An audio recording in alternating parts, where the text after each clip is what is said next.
elementary school friends wanted to be an astronaut. No one wanted to be a statistician. No one. But now the astrostatisticians are the cool kids in town, and everyone wants to be like them. All right, a little liberty. Just a little liberty. STAMP's researchers aren't just cool, but they also do work that matters. Working on foundational methods that help analyze massive data sets produced by remote sensing in oceanography and meteorology, STAMPS is doing work critical to understanding and dealing with climate change and thus improving the human condition. Investing in this research is critical to Dietrich College, CMU, and the world. So all in all, I am thrilled to see this work recognized, and I will be thrilled to see it thrive. And fundamental to getting to this happen, Rebecca Nugent, our fantastic head of stats and data sciences, and the STAMPS co-directors, Ann Lee and Mikael Kuusela, for developing and launching this center. So please join me in acknowledging all of them.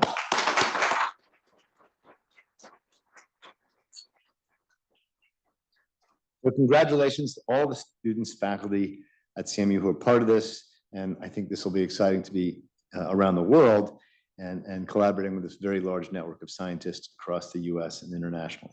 And so now that's all I'll say. I'll turn it over to Rebecca and she can continue the festivities, but again, congratulations.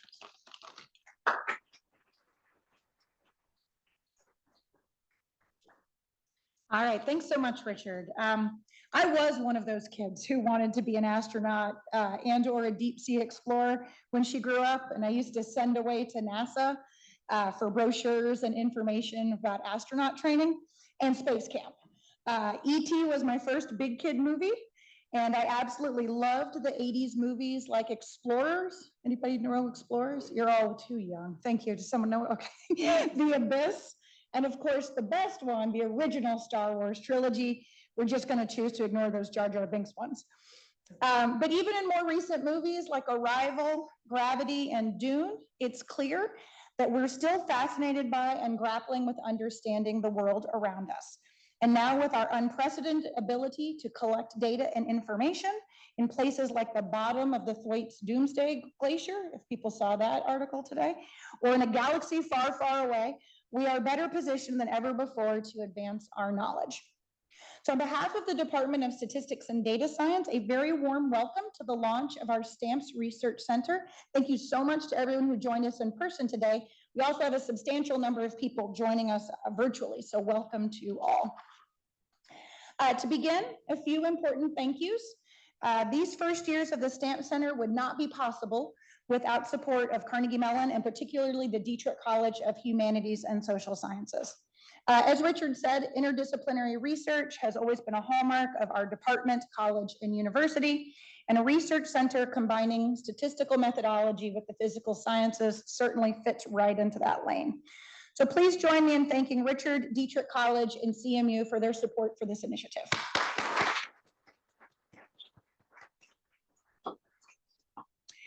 I would also like to take a moment to thank our stellar statistics and data science department staff for all of their hard work for today's event and for the standing up of a center. That's very much appreciated. Please join me in thanking them. All right, so why am I excited about STAMPS? As our department has a really long history of understanding the importance of statistical thinking and collaborating with other disciplines in very meaningful ways. And truly one of the best parts of my job is that I'm surrounded by all of these researchers and educators who wake up every day and excel in tackling these hard theoretical and applied problems. They're an incredible group, and it's truly a pleasure to advocate on their behalf. So I'm very pleased that this center is coming into existence. Our center co-directors will talk in more detail about the importance of statistical methods in the physical sciences in particular, but I'll comment that with the push toward the broader, more black box use of data-driven and AI-based technology, along with the growing sustainability and climate challenges that we face, it's even more crucial that statistical thinking and collaboration are embedded in our work. So please enjoy this afternoon's speakers. We appreciate them coming. Thank you so much and look forward to hearing about their work. Do please join us afterwards for refreshments and discussion. Don't hesitate to reach out if you're interested in joining or collaborating with stamps, there's lots of exciting things to come.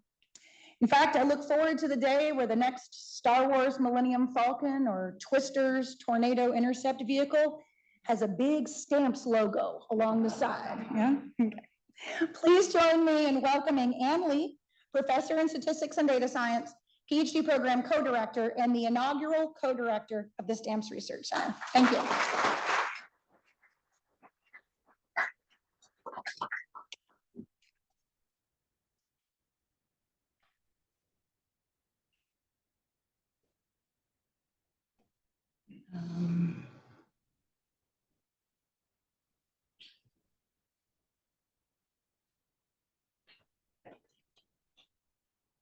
I just want to start.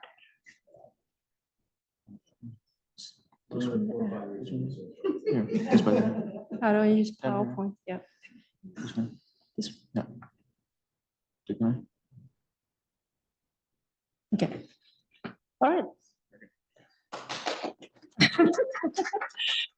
Thanks so much for the nice introduction. I'm just so grateful to the college and to the stats department for making the center possible. So I can't think of a better place than Carnegie Mellon to start this initiative of building a center that's focused on statistical and machine learning methodology for the physical sciences. So STAMPS, I should say, really grew out of CMU Astrostatistics, which is a group started around 2000 by Larry Wasserman, Chris Genovese, and colleagues in computer science and astronomy. And STAMPS has expanded the scope from astronomy to include other physical sciences. So we have a core research group of stats faculty and students at Carnegie Mellon. And then we have a large network of collaborators across campus and at other institutions. And this is sort of how we think of STAMPS. So there's sort of two main branches of physics. The first is the astroparticle physics one. And the second is the second branch that we are expanding is climate environment. And that includes oceanography, meteorology, remote sensing, and environmental science. So STAMPS sort of provides the foundational methodology in statistics and machine learning across these different areas. And I want to emphasize that the arrows here, they go both ways. So statistics impacts physics, and physics motivates you statistics. And there are two trademarks of STAMPS.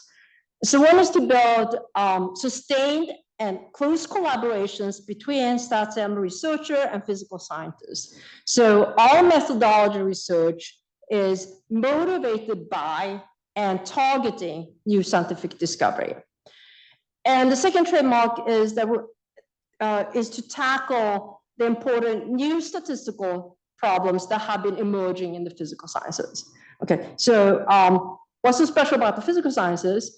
Well, this sort of key insight behind STAMPS is that next generation data in the physical sciences involving, for example, satellite imagery, remote sensing, large astronomical surveys, they come with a new set of challenges in terms of data complexity, model, simulation, experimental design.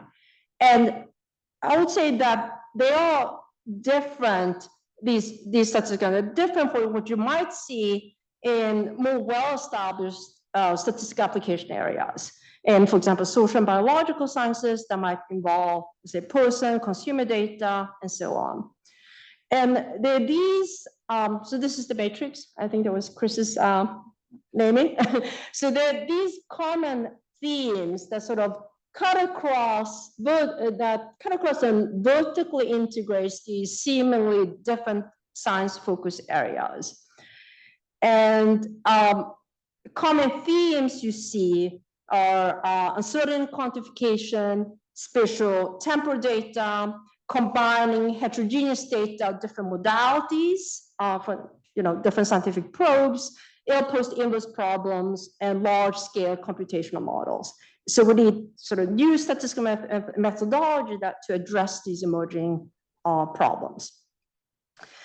And STAMPS is one of few research groups in the US specializing in foundational statistics AI research for the physical sciences. And since its conception, we built a network of collaborations, both national and international. STAMPS is offering exciting opportunities in training for students. And our graduate students, they have the type, I would say they have the type of skills and experience in some satellite imagery, neural inference that are highly valued in science and tech industry. And for the scientific community, STAMPS is offering public colloquial style webinars that's open to everyone. And then we have our local group meetings for the local PIT and CMU community. So here's some direct advertising. So you're welcome to subscribe to our mailing list. So you have the sign up links on our webpage. And also please click the like button on our YouTube channel. And my 12-year-old son, who's been running his YouTube channel for 5 years, people just watching him gaming. And he said that, Mom, you need to thank the viewers. So for those who are remote, I can't see you. So thank you for watching. So some planned activities for new centers. So STAMPS, what we do now, we're transitioning from a research group to a CMU Research Center. So thanks to the generous seed funding from the college, we're now able to bring researchers and visitors like Cal and Amy to campus to collaborate and interact with us directly. And some of the monthly webinars will also become hybrid events. Also the local research community, again, will have a chance to talk directly to the speakers. And starting next year, we will have run yearly summer workshops on the campus on common themes. Also these commonalities that are relevant for the different physical sciences. And this is important. There are these common themes, but they have traditionally been discussed at separate venues. So these workshops will be an opportunity to bring stats, ML research, and physical scientists together to develop general purpose strategies that transfers across the domains and that's relevant and solving key problems of interest in the domain sciences.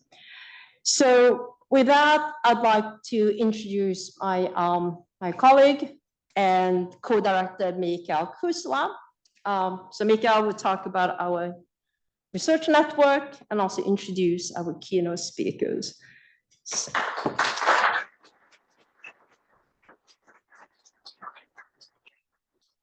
All right, thank you very much. So as Anne mentioned, we have been systematically building this network of collaborators over years, and this map shows various institutions, both nationally and globally, with whom we have been collaborating over the past few years.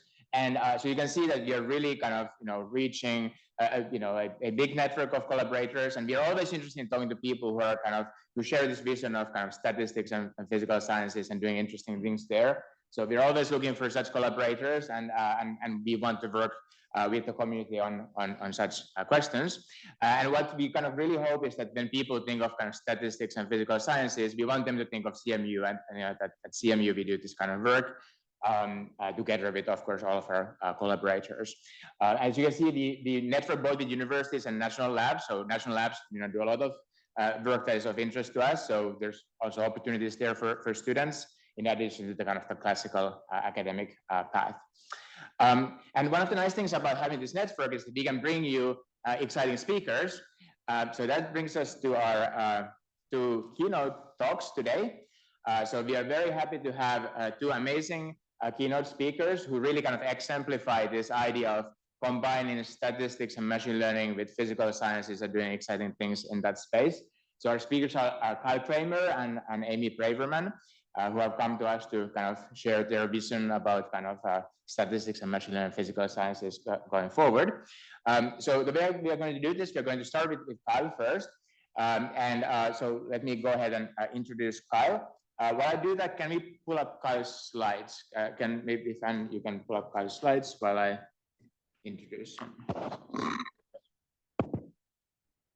All right, so hopefully we can still hear me okay. All right, so good. So Kyle Cranmer is the director of the Data Science Institute at the University of Wisconsin-Madison.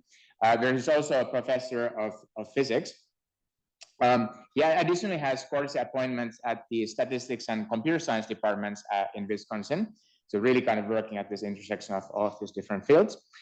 He holds a PhD on physics from Wisconsin. And after his PhD, he went to NYU and he was a professor at NYU for a long time until 2022, after which he moved to Wisconsin, where he is currently. And so in his research, he's really kind of combining these areas of statistics, machine learning, and physics. This is his main research interest. One of the things he's very well known is for developing some of that statistical methodology that was used to discover the Higgs boson at the LHC. Actually, this figure probably relates to that. So he developed some of that key methodology that was used to establish that important scientific discovery back in 2012 at CERN. After that, he has kept working on this space between kind of statistics and machine learning and physical sciences. And one of the things he has, for example, contributed to is this area of simulation-based inference, where he really made some of that like foundational work that has led to this great interest in that area these days. He has many awards. Just mention one. So he, for example, received the Presidential Early Career Award for Science and Engineering back in 2007, and many other awards since then. But in the interest of time, what we're going to do is to move on to the top. So his title is The Intersection of Statistics, Machine Learning, and the Physical Sciences. So let's welcome Kyle Cranmer.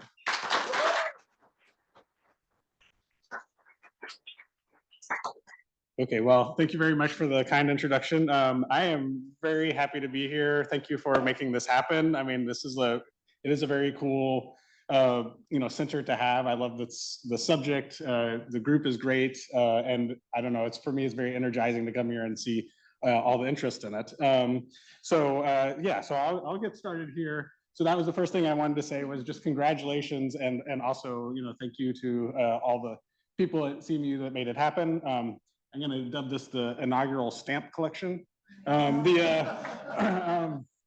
Okay, so this is high level. I wanted to start with kind of a little bit of a historical background because I think the role of the relationship between statistics and machine learning is interesting, and the way the physical sciences get injected into this is also interesting. I want to spend a little bit of time about that, and to do that, I'm going to go back more than a decade and think about some of, right now we're experiencing AI as a buzzword, right? So going back a little bit, big data was a buzzword, and machine learning and the whole origin of that.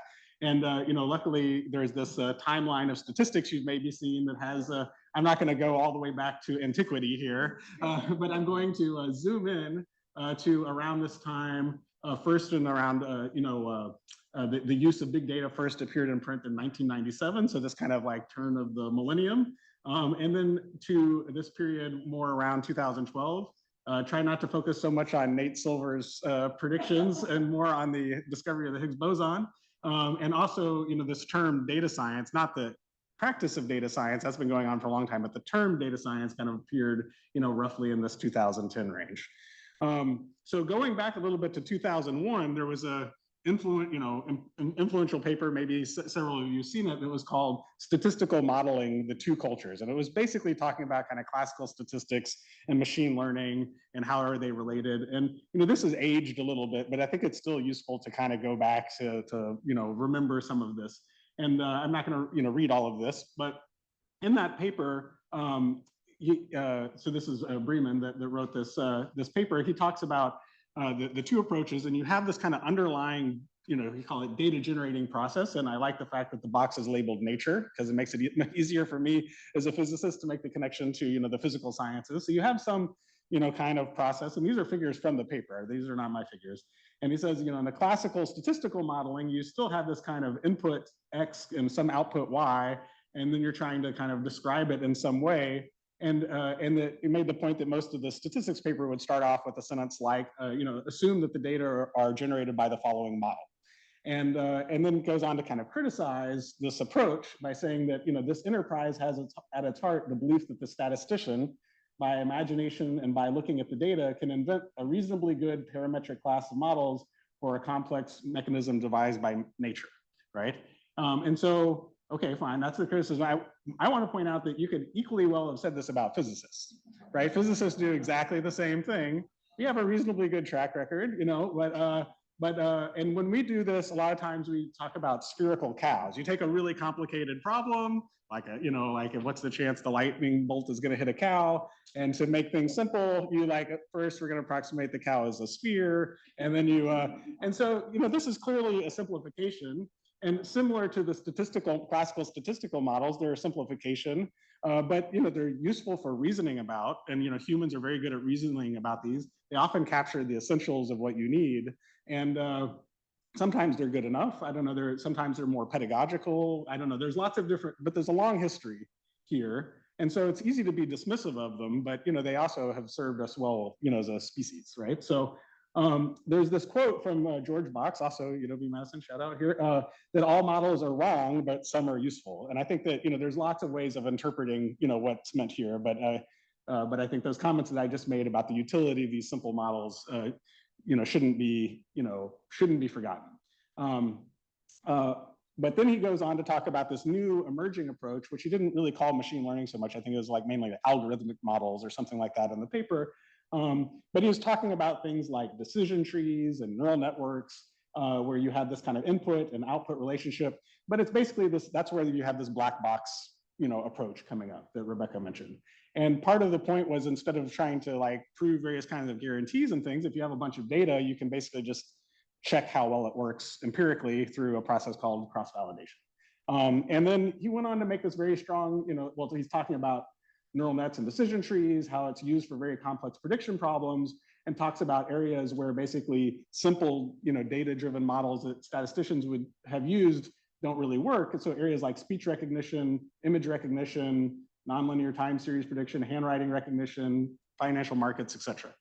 So I think it's true that those would be very hard. Those are areas that are very hard to make progress on with classical statistical models. And these kinds of approaches, kind of made a lot of progress. And interesting, right? And then he makes this statement that without kind of as if everyone agrees with this statement, basically that the criterion for any model is what is the predictive accuracy. And that whole idea that I don't really care if it's a black box, I don't care if you can interpret it, I don't care about X, Y, and Z. I just it's where does the rubber hit the road? How well can I predict? And it's just the cold hard truth, and I don't care about anything else, right? So and that is true in certain areas. That's basically maybe all you do care about, but that not all the time, and I'd say certainly not all the time in science, and I'll come back to that. But nevertheless, this is kind of his framing of the problem. And so that George Box quote there's a quip from Peter Norvig of Google saying that all models are wrong, and increasingly you can succeed without them. Basically meaning that I don't need one of these classical statistical models. I just need a bunch of data and kind of these machine learning black box approaches. And this was kind of the theme of big data when it was happening. And I think one of the culminations of this was this paper in Wired called "The End of Theory: The Data Deluge Makes Scientific Methods Obsolete," right? And so as a physicist, I was oh, geez, especially one that loves data, I'm do I actually believe this? And, it was really something I was reconciling for myself.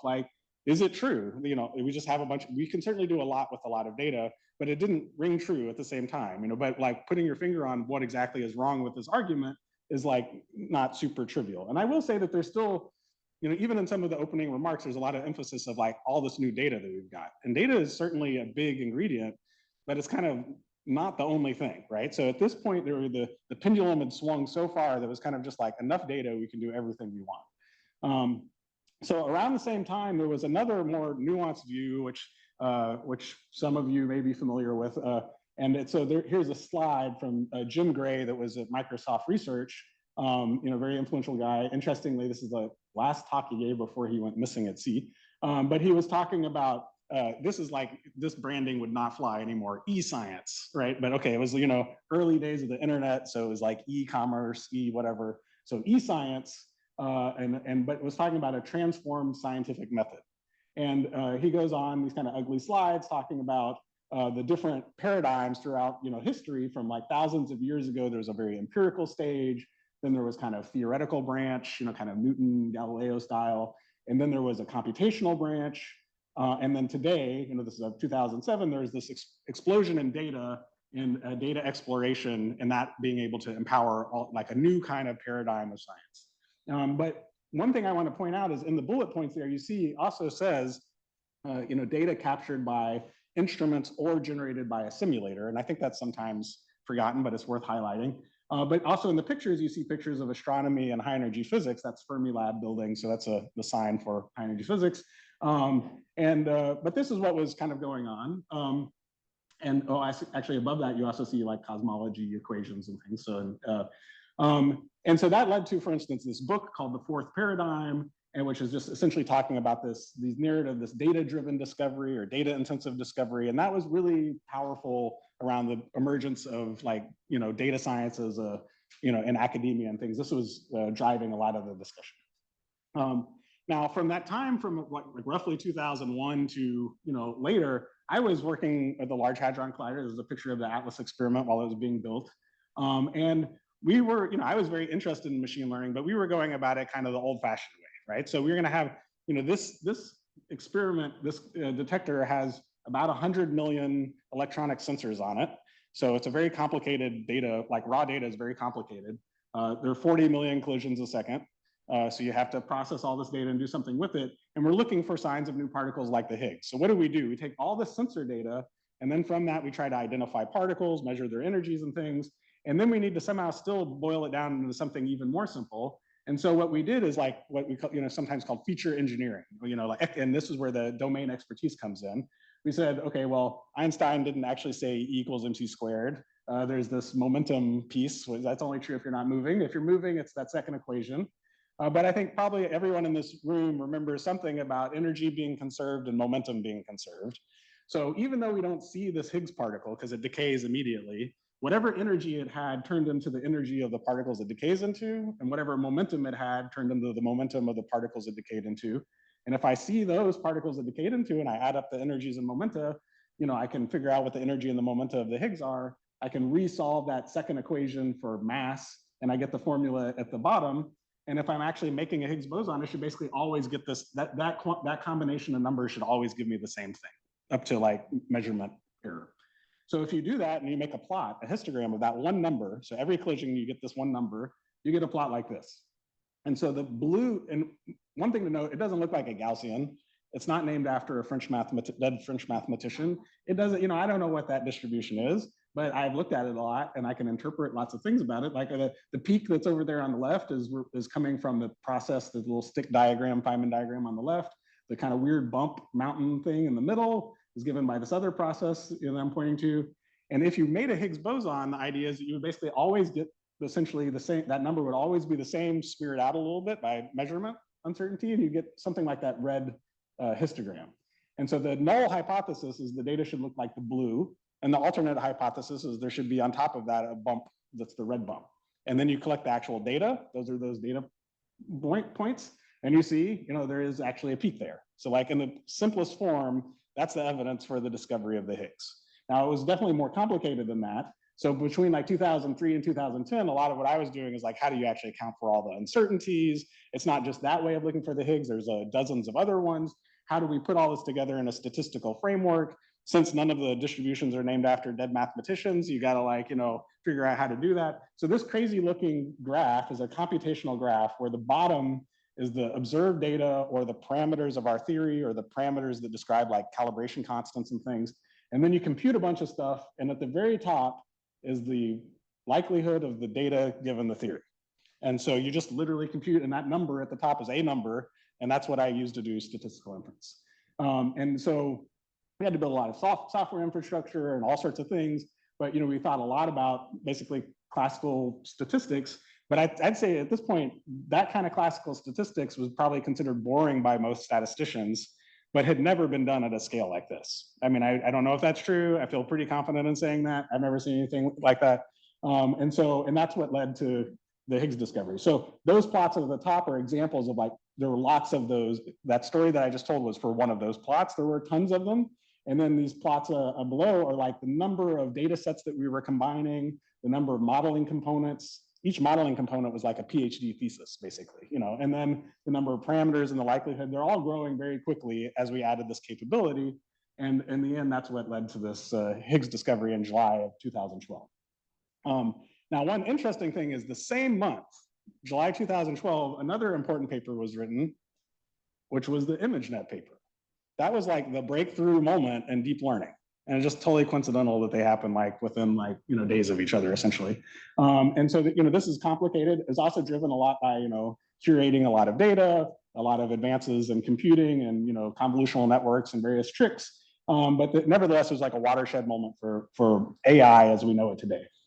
And since then, there was people kind of noticed it. There's a lag before it really took off, but the number of papers in various physical sciences that mention machine learning has in recent years just absolutely skyrocketed, right? And that should be of no surprise to anyone. And so, that's what I was doing after the Higgs discovery. I went on sabbatical. I was trying to think about how could we take advantage of machine learning, but not throw away everything, still take advantage of it kind of in a classical approach. And so, yeah, so that's what I've been doing since, essentially.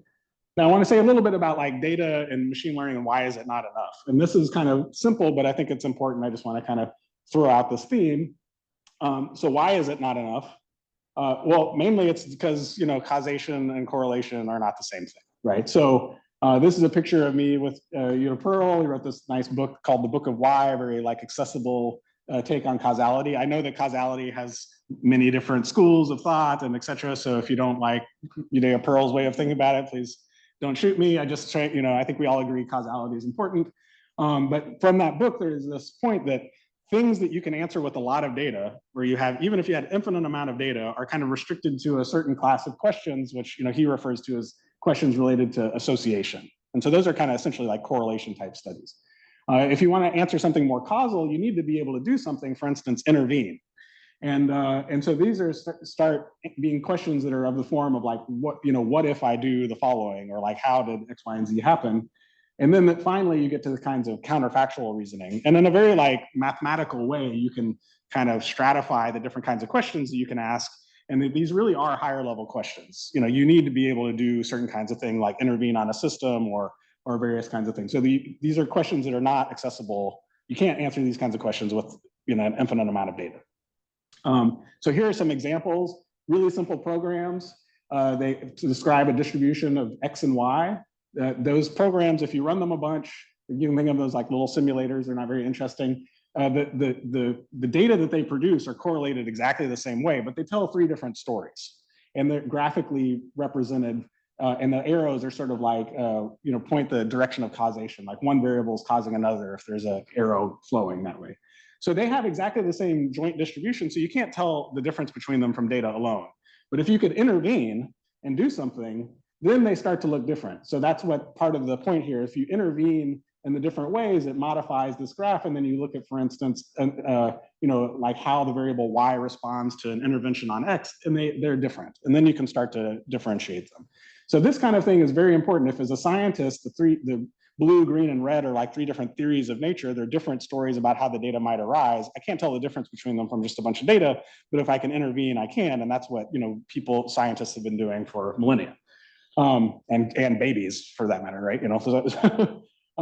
So then I just kind of also want to say that when you think even broader, this, the scientific method is kind of a farce, but to the extent that there's a scientific method that's, I like this figure more than other ones because it shows a little bit more complexity to what's going on.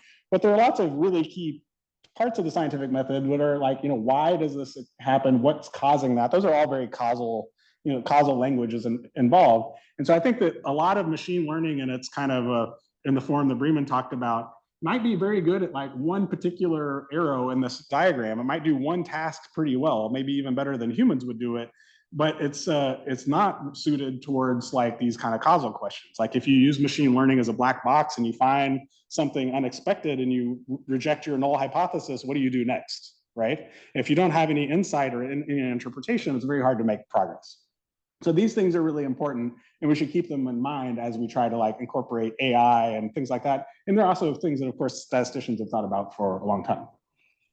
Now, this is another paper, recent 2022, and I just think it's kind of funny because it's also a position piece, but it's like kind of diametrically opposed to a lot of the things that you would see in that first article. So it says, imagine an oracle that correctly predicts the outcome of every particle physics experiment, the products of every chemical reaction, and the function of every protein. Such an oracle would revolutionize science and technology as we know them.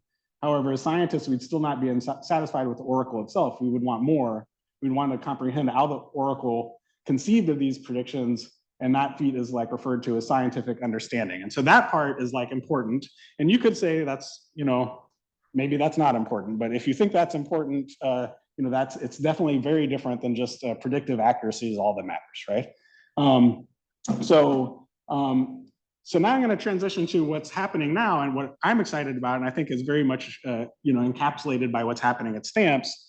And I kind of hesitate for some of these like big grandiose buzzword terms, but I talked about the fourth paradigm. So I think, you know, there's people making the point that maybe we're going through yet another change, and that maybe the fourth one wasn't fully cooked, but this one maybe kind of is. And so the way I'm going to say it is, here's a picture of pictures of a bunch of different scientific settings, and all of these scientific settings have very well-established simulators. And so I'm going to just say, and I think this is true, that the forefront of scientific knowledge is often encapsulated in simulators.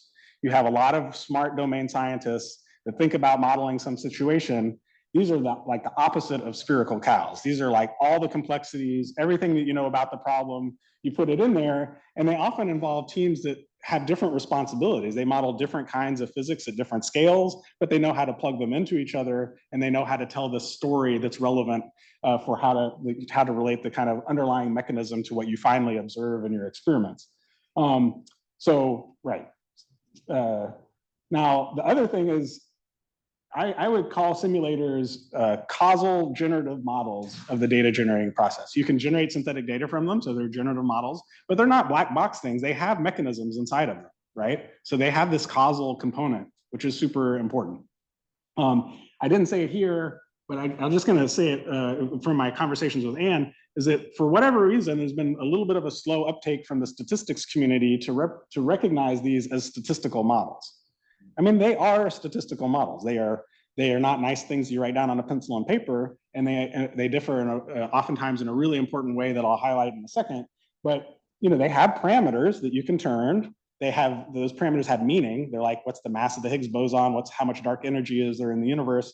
And when you turn them, you run your simulator. The mechanistic model does its thing. It generates some data, and that data is often like stochastic. So there's a probability distribution that depends on those parameters. I mean, that's a statistical model.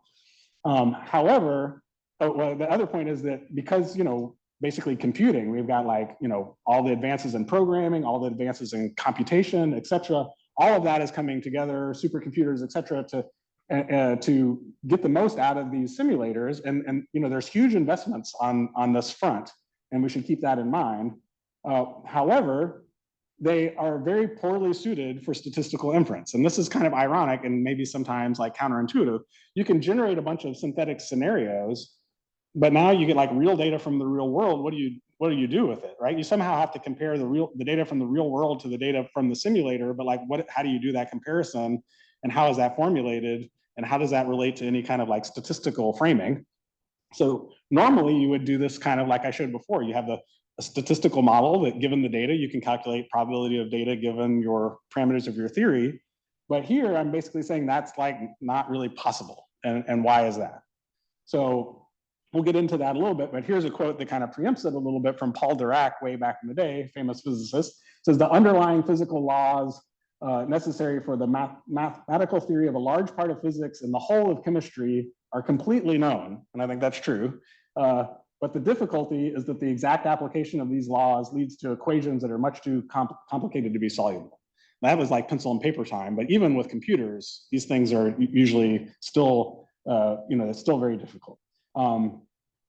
So Microsoft Research in particular has been, and I and various other people, like, lots of people that are interested in AI for science have been saying, well, something interesting is happening here.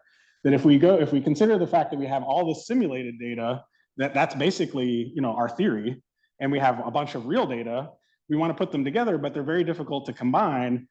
Can AI and machine learning help? And in a very concrete way, not in like a generic hand-waving way, but are there like specific things that machine learning can do that we couldn't do before that will make us make progress? And so, yeah, so Microsoft Research has particularly been kind of pushing this fifth paradigm of science phrasing along with their AI for Science program. This is another kind of fun quote by Freeman Dyson. He's a super famous theoretical physicist, super theoretical. But he says, new directions in science are launched by new tools much more often than new concepts. The effect of a concept-driven revolution is to explain old things in new ways, and the effect of a tool-driven revolution is to discover new things that have yet to be explained. It's a nice quote, and I think it's kind of appropriate. So, and what's happening here, I would say there's not a conceptual revolution in terms of statistics. The statistical framing is exactly the same as it was before, but there were things that were not possible for practical reasons. And the tool-driven revolution of the machine learning stuff is helping us solve some very targeted things, which is allowing us to go back to first principles and do some really paradigm shifting stuff. So this is kind of how I think of it. You've got the real cow, you got the spherical cow, and now you have your kind of AI machine learning. This one I call it ReLU cow. Later I called it the cowformer. I think cowformer would be more appropriate these days. But I think that's kind of the idea, is that machine learning can be a much better approximation of the real world than our spherical models. They're much harder to reason about, but they help us solve some of these problems. So one example that happened, for instance, is in the important problem with fusion. There's very good simulators for what's going on and like tokamaks and things like that. But in the real world, you need to control them. And if you use classical control systems from engineering, they have problems controlling the plasma. But what they did is they used simulations. This is a group between DeepMind and EPFL. They used simulations to train a deep neural network to basically be a surrogate for what would be in a very expensive simulation, like a numerical simulation of a plasma. And then they use that kind of very fast neural network surrogate inside of a control system. And then they, instead of using classical control, they use like deep reinforcement learning. And now they can control these plasmas for much higher temperatures, much longer times. And that's real progress towards fusion. Another example is, has to do with like drug discovery and things like that. But like, here's a picture of some molecules.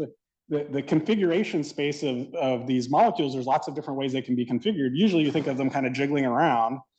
So they're kind of moving around in the space of configurations, but sometimes they can make a really big change, like a different conformation. It's kind of hard to see in those pictures, but they're very far apart in configuration space. And what you would like to do is basically sample representative samples of the configurations of these molecules to make predictions about like if there's shelf life on a, like is a drug going to be stable, or all sorts of different things. And that sampling problem is super hard. And machine learning techniques are now coming to play to be able to help out with this sampling problem. And so that's so that's interesting, and it's very like related to kind of statistical things, because it's very probabilistic. I did some work on a similar thing in a very like quantum chromodynamics, quantum field theory approach. This was also a partnership with DeepMind, but these are like just elaborately complicated sampling problem with all these like weird mathematical structures that you see in quantum field theory. But we were using AI and machine learning to like speed up these sampling problems in a way that's very analogous to what I just showed with the molecules.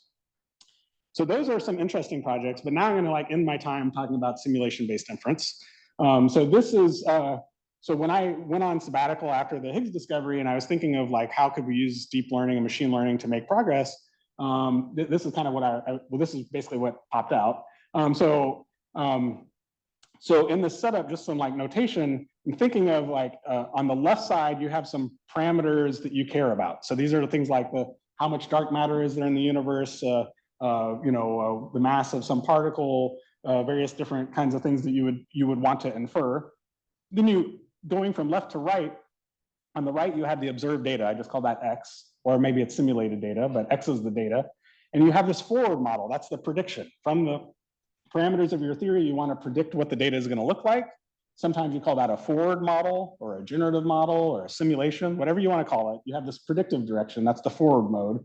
And then the inference problem is to go from the observed data back to the parameters of interest. So that's this inference or an inverse problem, or just like measurement or parameter estimation, whatever, like lots of different terms that you can use to think about this inverse problem. But inside those simulators, they're not just like some of them are kind of deterministic, like you have an initial state and it evolves to a final state in a very deterministic way. But there are lots of problems that are stochastic inside. So as the system is unfolding, there's lots of random stuff happening. So that could, if you think about like a disease spreading through a population, you don't know, did the person wash their hands after they went to the bathroom? Did they sneeze on the person or not? Did various things like that.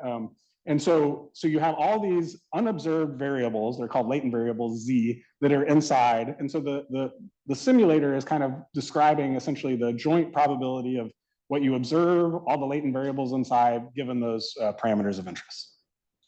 Now, sometimes there are also, usually there are other kinds of things that you're not certain about, like you might have calibration coefficients or various other kinds of things that will change that relationship. The forward model depends on those things. And so those are often referred to as nuisance parameters. I call them nu. Okay, and I'm not going to say too much about them, but I'm aware of them. They're there. They're important. Yeah. Okay. So now let me talk about particle physics. So here's an example of a collision at one of the detectors at the Large Hadron Collider. That's the data X. And what we'd like to do is make a plot like the one on the right, where there's two parameters. Those are the parameters like theta 1 and theta 2. They have some meaning. They have to do with, need to know some particle physics, but whatever. And then you get these contours where you're basically saying something like, 90% chance type statements that, the parameter should be there, something like that. So we want to make these kinds of statistical inference plots based on that data. And there are various, I'm not going to get into it, but there's basically, theories that allow you to, describes the forward model. So in a very specific example, after we discover the Higgs, we want to study its properties in detail. So in this formula down at the bottom, which I don't expect you to understand, there's some, particle physics mumbo jumbo, and the two red boxes are just two knobs. There's two knobs you can turn that will change how the Higgs particle interacts with the other particles, and it will change the physics. And the observables are basically the energy and momentum of those particles flying out, and that's the blue blob that I do there. And in the actual experiment, we work with something, there's like 40-ish, 42 variables, random variables that we observe that are somehow relevant for the task. And the question is, how do we use those to infer the two red boxes? So if you look a little bit in detail, I start off with these theory parameters.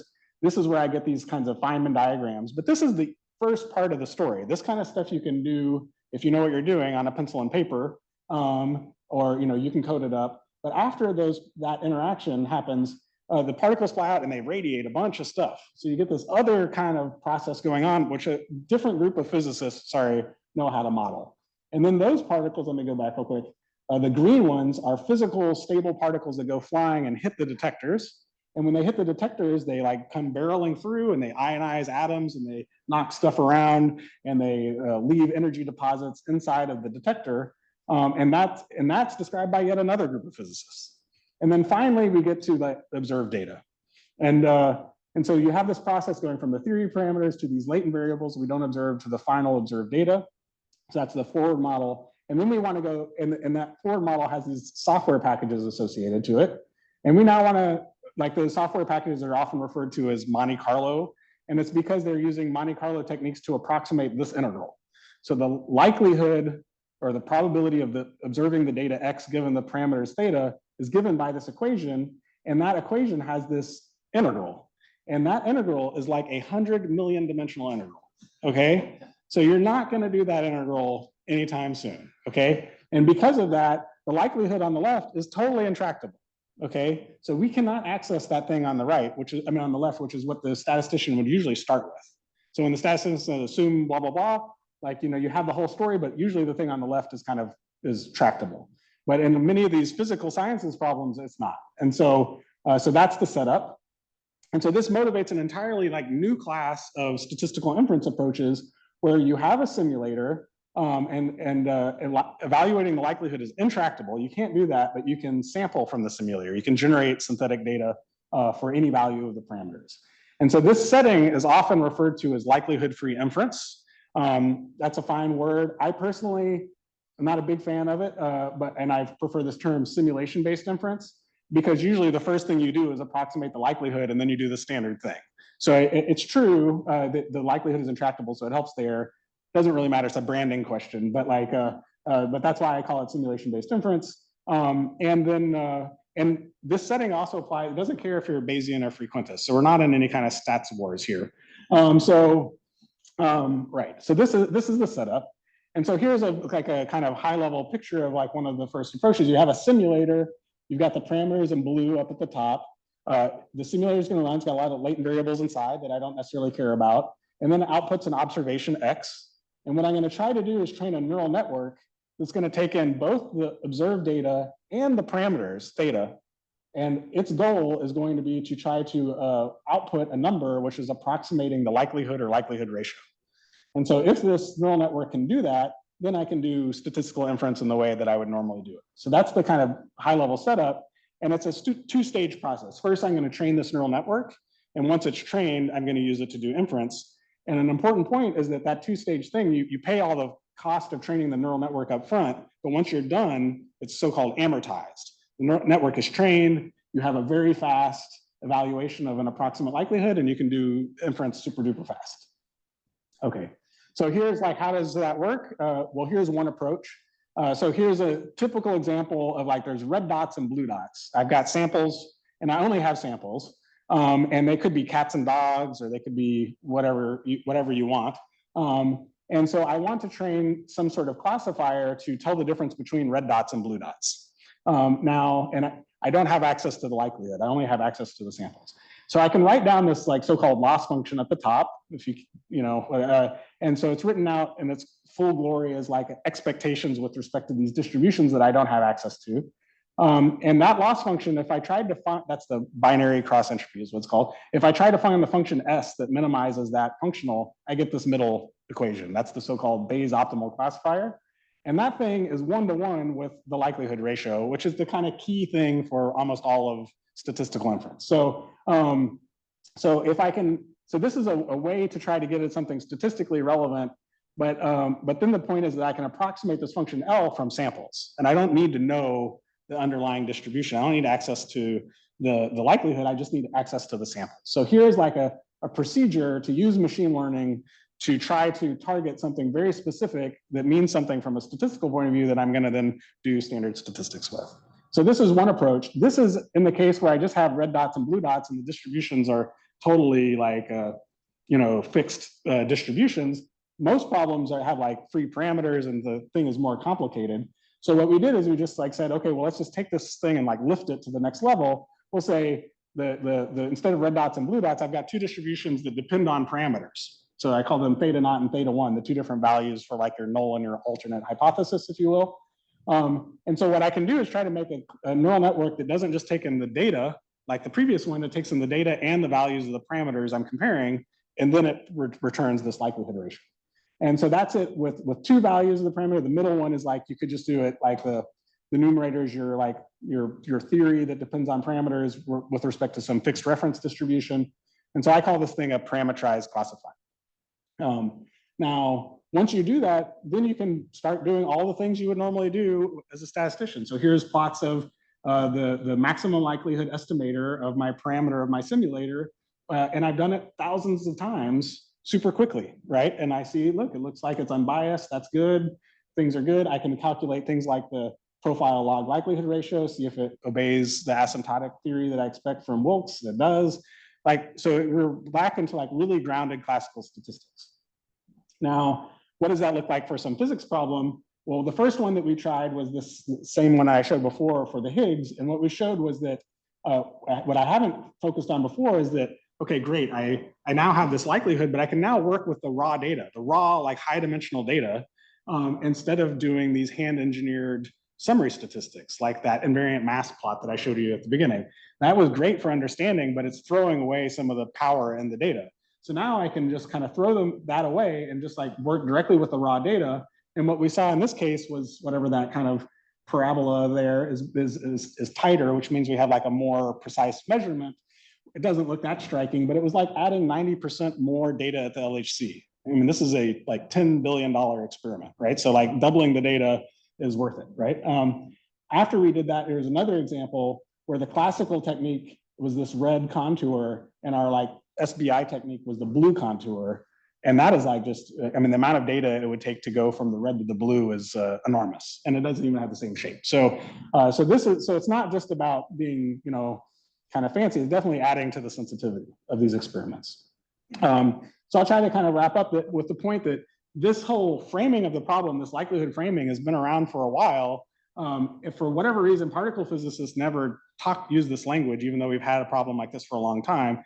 This language of likelihood-free inference and so-called approximate Bayesian computation, or ABC, did have a kind of community, also within the stats community a bit, and they pointed out as relevant for systems and population biology, computational neuroscience, healthcare sciences, et cetera. So this framing is very universal.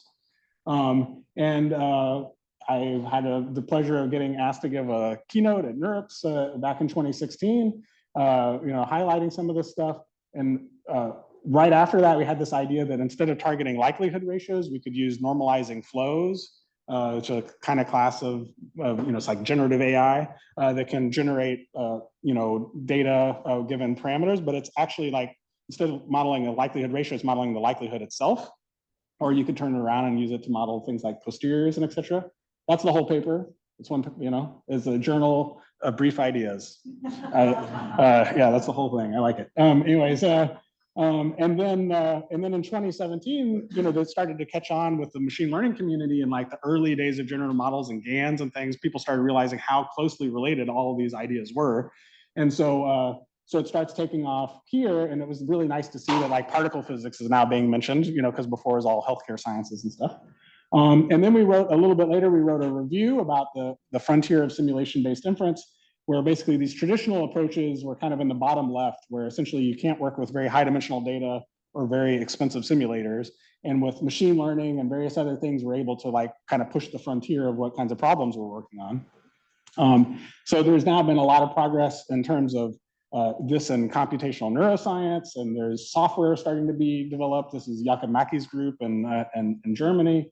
It's being used now also for gravitational waves, where the fact that you can, like, you could do inference here before, but it took like days or weeks, and now you can get, you know, data off of LIGO and Virgo, and then do this very fast amortized inference in like seconds, and know you should point your telescope in that point of the sky, because maybe you'll see like the afterglow of some neutron stars running into each other, you know. So this is pretty exciting. We had a workshop in Munich earlier this year. A few people were there. I realize I'm wearing the same shirt. That's embarrassing. I didn't have to point that out, I guess. But this was like, you know, gratifying. This was earlier today, or the first stamp collection. And so it's been very great to have the energy here. We put together a website to start to collect the papers. So this is kind of cool. It's like an automated data science thing that ingests all these papers, uses a language model to categorize them and stuff, and it's updated daily with GitHub continuous integration. Anyways, but you see on the left the categories, and it's basically hitting all sorts of different fields, and the number of papers is really like taking off. So it's exciting. This is another resource. I can share these slides, but it's a more curated resource and also focuses a lot on like astrophysics and things like that. And that fits perfectly with what STAMPS is doing. These two areas I think are great. One thing I'll say about this whole area, but certainly simulation-based inference, is it's like a lingua franca. Like somehow the problem has been specified in a way that allows like domain scientists and like statisticians to have like very effective conversations. And then through that abstraction, now a physicist of one stripe, like a particle physicist, can say something that's actually useful for someone that's doing climate and environment, which is like not easy to do. Like before I wanted to do that stuff, it was very difficult. And this like abstraction and the way of talking about the problems has been served very, very useful. So I'll just call out Anne and Luca are doing really cool work pushing like the kind of frontiers of on the frequentist side of a simulation-based inference, basically going back and revisiting, you know, how like all the kind of classical questions in this framing. Mikael is doing great work. One of the things that he highlighted at this workshop that I showed you before, which I think is also cool, is that these techniques are not only useful in cases where you have this like intractable simulators, it's also very useful in cases where you actually do have tractable likelihoods. It's just either really slow or something like that. So these techniques that have an even broader scope, and like what we should call it is still an open question, but like, you know, but that's very exciting. And this part I won't really say, but I'll just really quickly, to Anne's point that the arrows are both ways. I mean, I think it's already clear the arrows are both ways, but there's one thing that's kind of interesting, which is when I talked about all the machine learning models, they were still kind of black box models. They're doing a particular task, but they're black box models. But there's this other aspect of it, which is pretty cool, which is if you know about how your data is generated as a scientist, and you're going to use machine learning, like the inside of the data generating process motivates all sorts of choices that you can make in terms of like architectures of these models to kind of mimic it. And that's like generally referred to as inductive bias. And there are various examples there. And that's like a very like exciting area where there's a lot of impact on the computer science and AI community. So like a lot of the work with graph neural networks and things and symmetries and stuff is being motivated by this.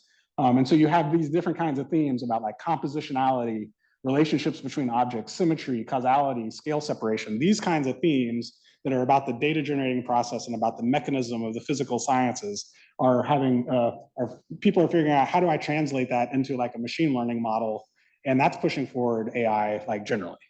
And so there are various comments. There's Peter Battaglia, who's at DeepMind, making these points. This is Yoshua Bengio, one of the kind of like very famous, won the Turing Award for his work in deep learning, making some of these points, various conversations by people. But I'm just saying it's not just me that's saying this. Like lots of people say that. So the conclusion I have is basically, long time ago, our approaches to data analysis and inference and et cetera were mainly driven by human intelligence, hand design features, a lot of like care and crafting about what's going on. Then the pendulum swung way over to this kind of big data, I don't need models anymore, theory is dead. And now we're kind of returning back to this point that which I think is very meaningful. Stamps is right at the heart of it. And so this intersection between these different fields has like real synergy. I usually hate that word, but here I like it. And I think it can lead to a lot of breakthroughs. So with that, thank you very much.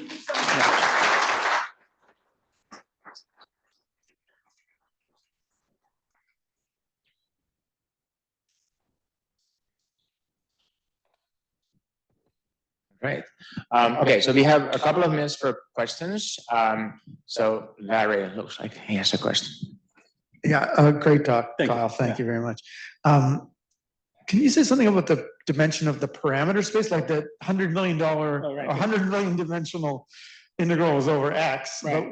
But how about the dimension of the parameter space? Yeah, I didn't include those kinds of slides. It's interesting, and the stuff that I started with at first, the number of parameters we were trying to infer was often quite small, like a few, less than 10, say, or maybe 10. There are lots of different cases where those are motivated problems, like a lot of fundamental physics problems are like that. When you hit the nuisance parameter space, then they start to balloon. And so how do you deal with that? And is that, are you explicitly modeling them, or is it kind of more implicitly hiding in there somewhere? Those are questions that are at where we are now. That with some of the, some other areas that like to pose things more in a Bayesian way, you kind of a role reversal about what dimensionality is like the bottleneck. But with some of the models like diffusion models and things, you're starting to see like the cosmology community doing inference on like spatial fields and things that are like very, very high dimensional, look like images and things like that. And so they have distributions on those objects, just like generative models where you say, make me a picture of a cat on a skateboard or something are. And so whether or not those things are like behaving as you would like to do and stuff like that, I mean, those are hard questions to assess, and that's why we need statisticians to be part of that question. But technically people can do it, and the scientists are starting to do it. Whether or not they kind of should be doing it is like still to be TBD. Yeah. All right. Do we have any other questions? We have time for at least one more. The back. Thank you for the talk. I have a question regarding I found your research in particle physics and its intersection with machine learning very interesting. And I was wondering, that you mentioned that your data in your case is like 42 dimensions in the input. I would assume that's like a flow momentum, some particles. But just like in general, in this kind of questions, the dimension is like very small, right? The amount of input data is very small. So when you're like training like a machine learning model, like the number of free parameters is also like often like kind of a small like model compared with like what's usually being done in like huge like LLMs and stuff where they have like, I don't know, billions of parameters.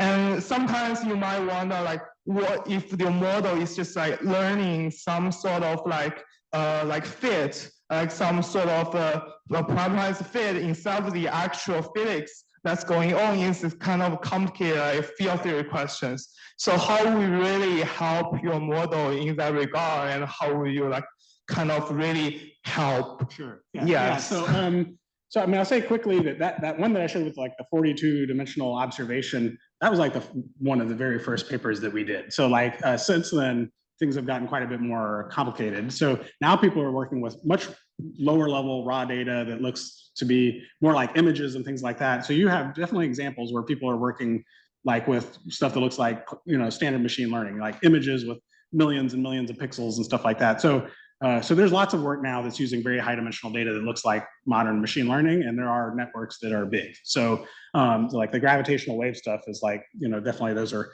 big networks. So in terms of this other question of like, is the network learning the wrong physics or something?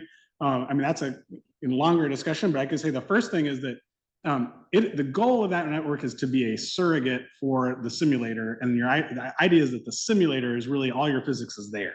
So then the question is the neural network doing a good job of like modeling the relationship probabilistically? You're not trying to ask the surrogate neural network like, what is the physics? The physics was inherited from the simulator, and you know what the physics was inside of the simulator. So, but it is an important question. Did it do a good job of emulating it? Is it doing a good job of approximating it?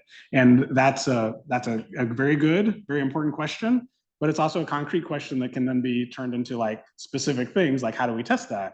You know, how do we diagnose? And so there's an emerging set of techniques being developed for diagnosing that and calibrating and all those kinds of things. And there's exactly the kinds of research questions that STAMPS is addressing. Is that, I'm not trying to evade the question, I just mean, but like the more detailed, we'd probably talk offline. Yeah. All right. So in the interest of time, let's save the rest of the questions for after the event. Let's thank Carl one more time.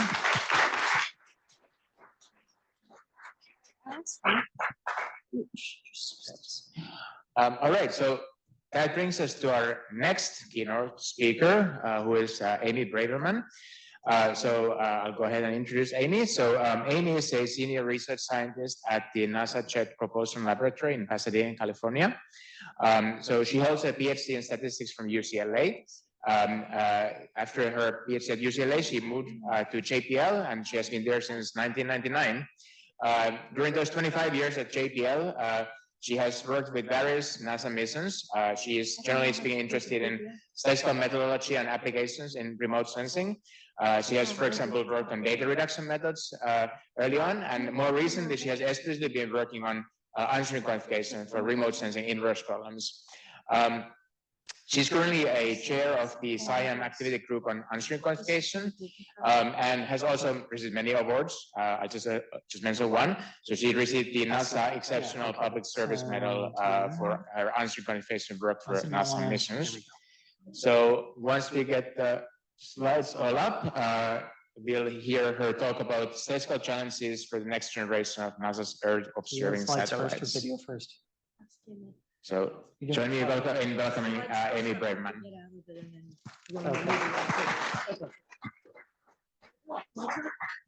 Yes.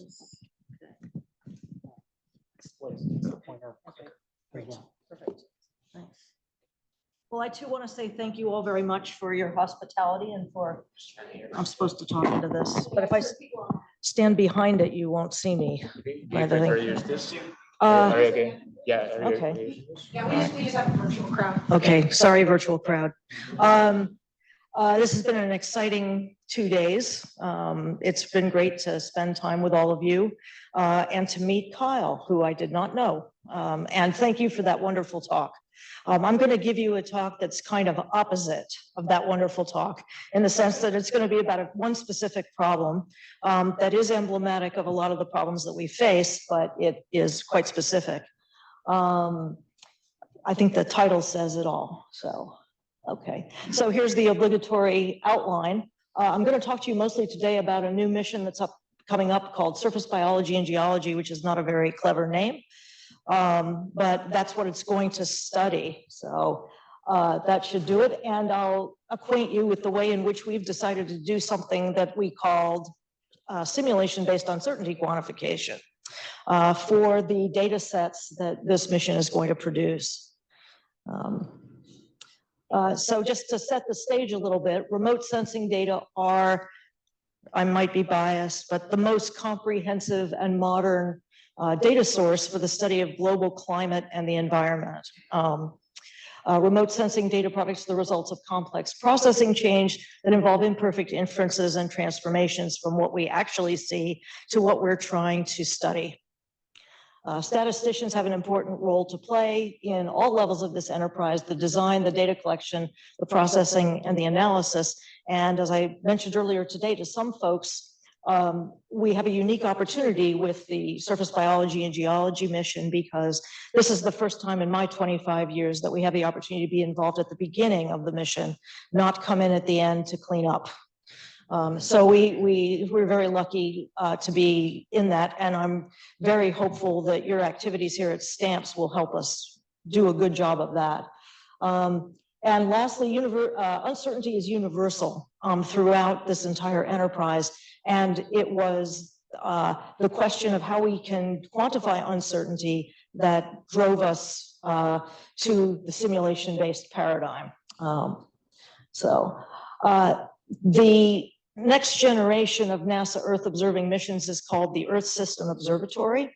And it is the result of what's called the Decadal Survey in Earth Science, that every 10 years, the National Academy of Science does a study for NASA, NOAA, and the US Geological Survey to try to guide and direct them in their activities. And often in the past, this has taken the form of recommending specific missions to fly. But this time around, they decided, rather than dictating specific missions, they would talk about specific so-called designated observables. What are the things we really want to learn about? And hence the name Surface Biology and Geology, because that was one collection of such designated observables. And you might wonder, well, why don't we think of a better name than Surface Biology and Geology? And I don't know the answer to that. Okay, so we're also at an important transition point in NASA's Earth observation enterprise. In 1999, the first of 3 large satellites was launched into Earth orbit that comprised what was called the Earth Observing System, which is EOS. Okay, and those 3 satellites, Terra, Aqua, and Aura, along with a number of others, have been up there for 25 years collecting data, but they're starting to run out of fuel now. And they're going to be brought down out of orbit sometime in the 2026, 2027 range. And NASA's going to put up another set. And that new set is called the Earth System Observatory. So that's ESO. So you have to keep the order of the S and the O straight. But maybe you won't be surprised to hear that the amount of data that is going to be collected by the ESO will dwarf all of NASA's data collection up to that point. And I'll give you some scary numbers in a little bit. Earth Observing System was sort of the finest resolution at which products were delivered were around 1 kilometer. Sometimes you got below that for some things.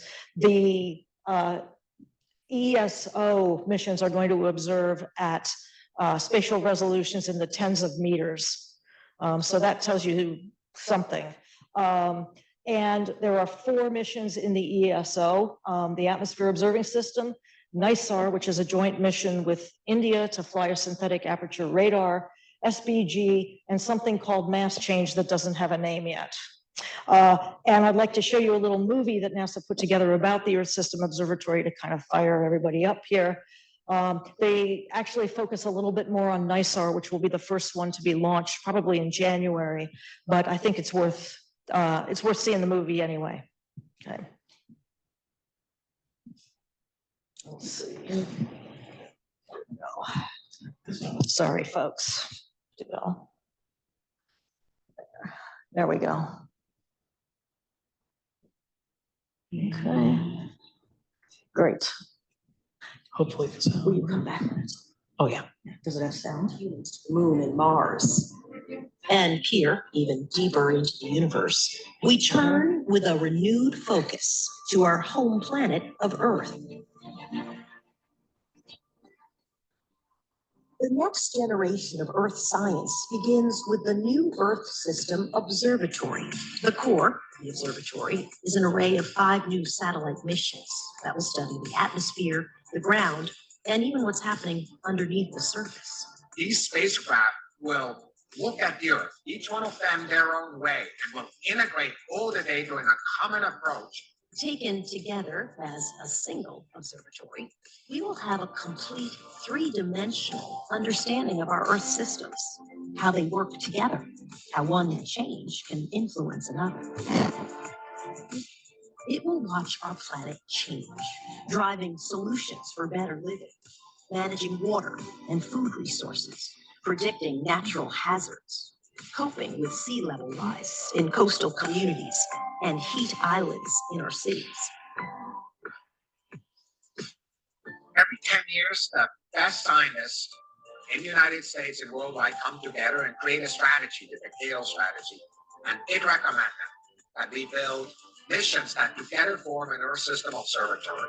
We're going to be looking at processes at the microphysical scale, at the large kind of convective scale, at the smaller scale in the oceans, and we're going to be investigating those, pulling that out, encapsulating that, putting that into weather models and climate models, and those are going to allow us to predict and project the future with far more confidence. We can, from space, help farmers. We can help others that grow food around the Earth. If there is an earthquake, we can get our models better, and from there we can predict better also in the future. We can monitor fresh water both on the surface and underground to help water managers, both for communities as well as agriculture. To build the observatory, we will expand our partnerships with commercial companies and international space agencies to take advantage of innovation and new technology. We recognize, because of the global nature of the issues at hand, we want international partners to be part of that also. We're working together, and the science that we're doing has to serve all of us. NISAR is our first major partnership with the Indian Space Agency in Earth science. It brings together 2 different kinds of radar systems that together will see changes in our Earth's surface that will help us predict natural hazards in the future. The NISAR mission will measure changes in Earth's surface less than a centimeter across. It will measure the movement of glaciers and ice sheets, the dynamics of earthquakes and volcanoes, and changes in farmland. We will observe the Earth every 12 days exactly at the right repeat path orbit. We can study small changes in the Earth system sciences.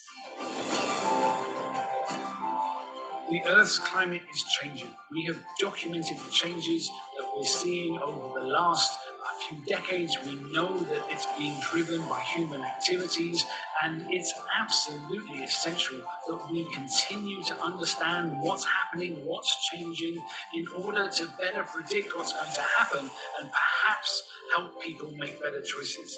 Understanding how our planet and its climate are changing is the foundation for a more resilient and sustainable future. NASA's Earth System Observatory is the next step in this ongoing mission, a mission to the only planet we can call home.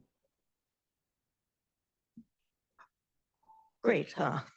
Nice. Yeah. Hey.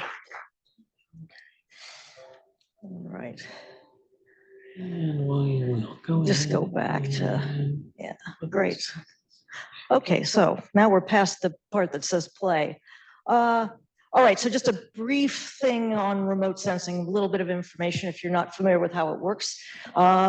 Most of these missions are passive remote sensing, which means that they're measuring reflected solar light, solar energy. NISAR, for example, is not a passive mission, it's an active mission because it's a radar. So it sends a pulse out and then the pulse comes back and that's what gets measured. But for the SPG, which is mostly what I'm going to talk about here, the sun provides the photons, which are scattered and absorbed in ways that depend on the media that they pass through and the nature of the surface that they interact with. There's a sort of confusing thing going on because some surfaces and some media actually emit photons of their own. So it's a very complicated process.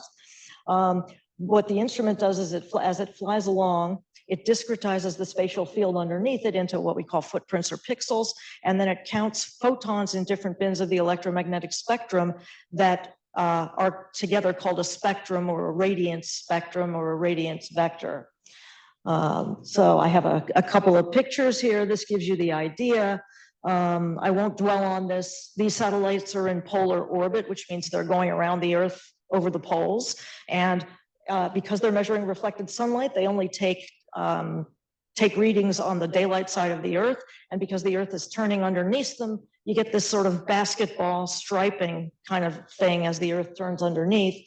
What we're trying to depict on the right there is that in any one of those pixels that are actually shown on the left, you're getting some kind of spectrum there where the x-axis is the wavelength and the y-axis is basically photon counts in those different ranges of wavelength that define the spectrum. Okay, so here's something you may or may not know. Remote sensing data are talked about in terms of different levels of data processing that are applied to them. And all space agencies these days use this. Level 0 is what comes down directly from the satellite, which might be dumped, say, every orbit or every half orbit. Level 1 data are geo-rectified and calibrated, meaning they are specific ground locations in latitude and longitude are attached to each pixel. And sometimes the detectors drift relative to one another for these different bins of the electromagnetic spectrum. So sometimes there have to be small corrections made so that everything is kind of on the same footing. All the magic really happens going from level 1 to level 2. Level 2 are the estimates of geophysical state that we can infer from those spectra. So the basic idea is that the little dips and wiggles in the spectra are indicative of certain kinds of constituents or processes, and we can infer them through a process that's called a retrieval, because it's as though you are retrieving from this noisy measurement the underlying geophysical state. There are 2 more levels of data processing there I won't really go into. Level 3 is what you often are called gridded data. They are reduced in volume by a lot by averaging within the grid cells, say by grid cell and by day, and providing just the average value and maybe a variance of the values that were averaged together to describe what's happening in that grid cell. And level 4 is what you get when you take your data, either level 2 or level 3, and put it into a data assimilation model or some further processing of the data. The punchline here is that these, what we call level 2 data, in my view, are not data in the sense that we statisticians think about them. They are inferred, and therefore uncertainties should be attached to them. Let's see. So here's a cartoon. This is my little picture here where does that work? Yeah, it does. We start over here. I don't know if you can see the pointer with X here, which we can think to ourselves as a true state vector of things we care about. And this forward function is kind of a notional thing. It should say nature there because it's nature that is turning that state into a noiseless spectrum that is seen with noise epsilon by our instrument. And then we start to be able to actually see things where I have the blue here. These things we don't actually see directly, but we do see this observation that makes it down to the ground and gets stuffed into those levels of data processing. And the level 2 step that takes us from the observation, the spectrum, to an estimate of that underlying geophysical state there is called the retrieval. And essentially what it does is It depends on another forward model which I'll call F1 here to distinguish it from nature, F0, which is our best guess at what nature is really doing, but we know it's not the exact truth. And I've also split out this B are nuisance parameters that Kyle talked about that are required to make F1 run. And there really is no distinction between F0 and B0 over here. I just did that to make it look like this one over here, but that's just nature over there. So the point is that we have a sort of a processing pipeline. You could think of it notionally as a pipeline here that takes in some true X and blurts out an estimate of that true X. And the simulation-based UQ idea is essentially to say, let's run a simulation experiment to characterize how this pipeline is behaving and performing by putting in synthetic X's, simulation-based X's, put them in, run them through this pipeline where we have to use an F0 that is, to the best of our knowledge, the best one we can find, and then try to make the rest of it as realistic as possible. And what we'll get if we do that are joint distribution of the true state and the state estimate. And we can interrogate that joint distribution to kind of understand the characteristics. And my assertion is that if I can get that joint distribution of X and X hat, then the appropriate way to quantify the uncertainty in X hat about X is to look at the conditional distribution of X given X hat. And hopefully that makes some sense. I mean, that's what is left over after you've seen the estimate. Your leftover uncertainty about the true state.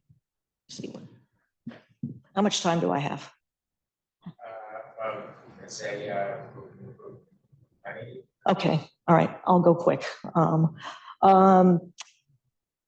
Now, there are a whole lot of details to that I'll give you a few more little crumbs about, but if you really want to know about it, you'll have to talk to me. Okay, so a little bit more about surface biology and geology.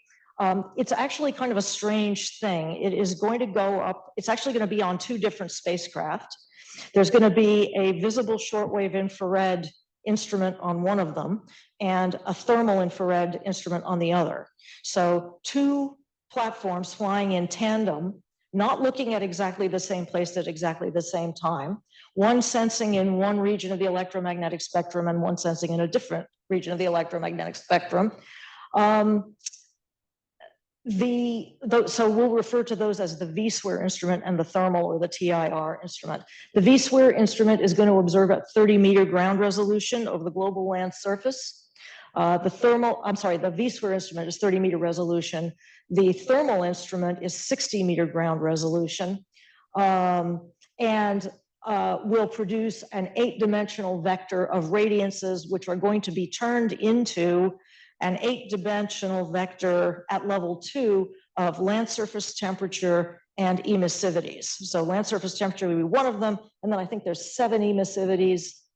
Right, so now the V-SWIR instrument's a little bit different. It's called a hyperspectral imager, which means that it has many channels, many wavelength bins, 285, did I say? I can't remember exactly what I said. And the interesting thing here is that in the case of the V-SWIR instrument, the state vector of interest are the surface reflectance properties of whatever the surface is at that place. And you can imagine that a desert surface reflects light differently than a snow-covered mountain or a vegetation-covered area in Africa. These will all result in different kinds of spectra, and we're going to try to untangle that to get at what the different compositions of those pixels are. There's a complication, however, and it's the pesky thing called the atmosphere, right? Which is that your radiance is seeing the aggregated impact of passing through the atmosphere on the way in, hitting the ground and being bounced around or absorbed or emitted by the ground surface, which is the part we care about, and then going back out again to be seen by the spacecraft. So the community has done something that has always been called atmospheric correction, which is to say, I look at the radiance, which is the aggregated impact of all of that, and I want to somehow take out the atmosphere. because I'm interested in what the reflectance properties of the ground are. And this has been done in a lot of different ways over the years, but someone recently discovered that you could put this into sort of a Bayesian formalism and say that the state vector is the 285, or however many of them there are, surface reflectance elements of the radiance vector, plus the properties of the atmosphere. And if you simultaneously infer that entire state vector, then you can throw away the atmosphere part if you don't want to use it for something else. And there you have your estimate of the surface reflectance properties. The thermal is done a bit differently. They don't use Bayes to do the thermal retrievals. They have a very complicated set of simultaneous equations that they have to solve. And I still don't quite understand how they do it, but maybe next time I come back, I can tell you. So the point of that is that there are, the two instruments are different. They have different observing characteristics. They measure different things, and they are put into two different level 2 retrievals to get the state vector. So the state vector are the ground surface reflectance properties and the temperatures and emissivities. And now for the good, well, this isn't the good part yet, but these are the areas in which the science areas and the societal decision areas that SBG is designed to provide information for. NASA has a new thing going on called Earth Science to Action, where they've started trying to play up more and make more important the relevance of the science that gets done with these data to helping to mitigate climate change and to help society respond to challenges caused by climate change. So it's no longer only about the scientific characterization of these things, but understanding their impacts on populations and designing strategies to mitigate and avoid various kinds of disasters. See. So here's just a little picture that's kind of fun to look at. The panels in this picture are different kinds of scenes that SBG will observe. The little cartoon spectra down below sort of show you the different kinds of scenes. Obviously, they look different. Their spectra look different. And this is the V-SWIR. On the very right here, there's a mineral, the sort of the scene type, understanding what the mineral composition of a scene is important because dust gets emitted from the surface and has an effect on the radiative impact of the Earth. So that's just eye candy, really. Okay, so there's the cartoon picture of the whole thing. There are a couple of other things to mention here, which is that SBG, its two platforms, are the US contribution to kind of an agreed upon strategy for getting more information about those, to answer those questions that we just put up there. The Europeans are putting up something called CHIME, which is like 3 SBG V-SWIR satellites. Same kind of technology, same spectral, I think they're the same spectral channels. And all of these data are designed to be combined and used together eventually. So if data fusion is something that you're interested in, this is a project for you. Similarly, the Europeans are putting up something called LSTM, which is kind of the analog of the SBG thermal instrument. And actually, I didn't mention this, but the SBG thermal instrument is actually in a collaboration with the Italian Space Agency, which is why it says OSSI there. Okay, here's just a little bit more information about the instruments, if that's the kind of thing you understand and care about. The importance here is that at the time I made this slide, the daily radiance volume, radiance alone, mind you, not any of the derived products, is expected to be between 2.5 and 5 terabytes a day. Since that, I've gotten a little bit more information, and now the estimate for the V-SWIR SBG platform is 19 terabytes a day before any subsequent processing. And its precursor instrument is on the space station right now, so there's some data to play with if you're interested in these things. And it is returning, it's 1.5 million 285 dimensional observations a second. So that's a lot of data. And this is here's a cartoon conceptual model of how that data processing would work that I'm going to use to illustrate the UQ idea, how UQ fits into this. So if you remember my earlier way back here, oh, there it is, right? This cartoon here, what I've done here is kind of modified it for SBG, and there are now two streams here. There's this state thermal vector, and there's an SVG state vector here. I'm sorry, a v-square state vector. And they're each processed along their own branch here, sort of in the same way that I showed before. TO now means this would be nature in reality. This would be the thermal forward function that nature is imposing on these things. This would be the v-square one. Now, when we do this, we're going to do this in a simulation experiment where we're going to have to put some actual models in there that we have. But think of it as nature at the conceptual level. It produces the noiseless radiance vectors, which are observed with measurement error and stuffed into their respective retrievals.